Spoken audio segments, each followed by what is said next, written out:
We are back at the BitFenix booth here, and last year we had Tammy, but this year we've got Sherry. How you doing? Hello, I'm Sherry. It's off the gold mic. PC Unfold Bye.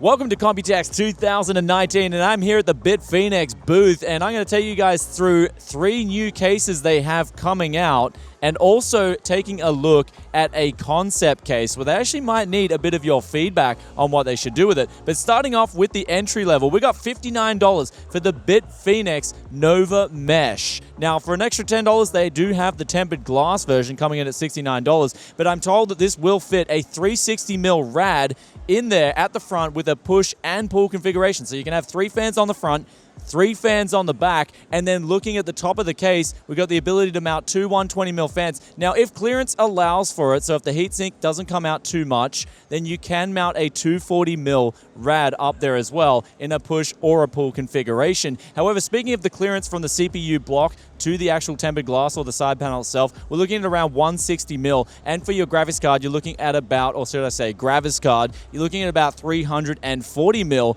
clearance in there, so you can get those extra long GPUs in there, absolutely no problems. And at the back of the case, you've got room for 23mm of cable clearance there for cable management, as well as having 3 SSDs or an extra 2 to mount at the back if you wish to not mount 3.5-inch drives. So you do get the option to mount 2 3.5-inch hard drives too in the bays down below. You can also mount the power supply in the back of the case, and then that towards the front leaves the shroud to cover the power supply, so you can even work with those dirty ketchup and mustard cables like I'm used to doing in a lot of builds and still not feel the effect.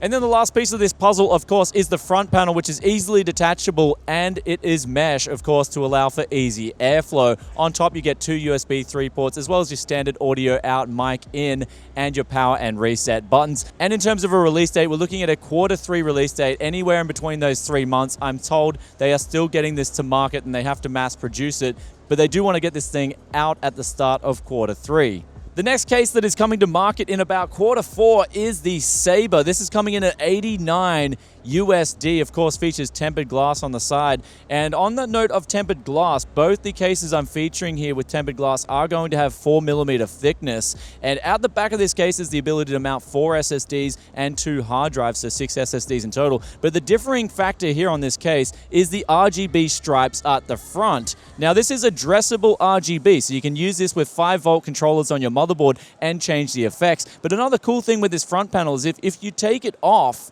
it then automatically switches the RGB off. So it's easy to do cable management, work with radiators, instead of having to have an annoying cable hang out and then have to work with that. And it does have the side ventilation there that you can easily take out and clean if you wish to. And I'm told is not going to restrict airflow a whole lot. So they have been working on the designs with the airflow to ensure that your components remain cool and still do a good job of getting the bling right. Also, another differing factor on this case versus the Nova is the ability to mount a vertical GPU. And one thing about dust filters is you do get on both these models that I've talked about here, dust filters on the bottom and top, and they're both magnetic.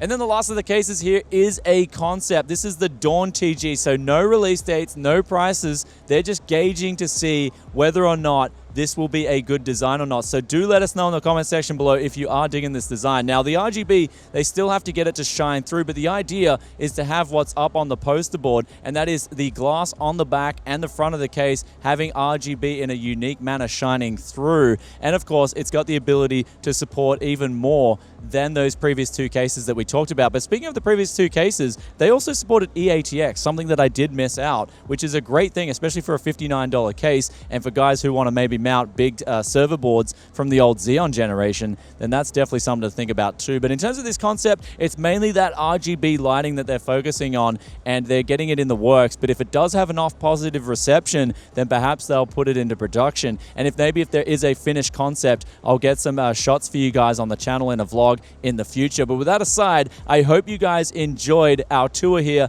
at the BitFenix booth at Computex 2019. If you did, then be sure to slap a like on that like bar for us. And also, if you're enjoying the content, then be sure to subscribe and turn that bell notification on. And on that note, let us know in the comment section below, what was your favorite case here on display, at what price point? Love reading your thoughts and opinions as always. She feel ready for peace out for now. Bye. Come on.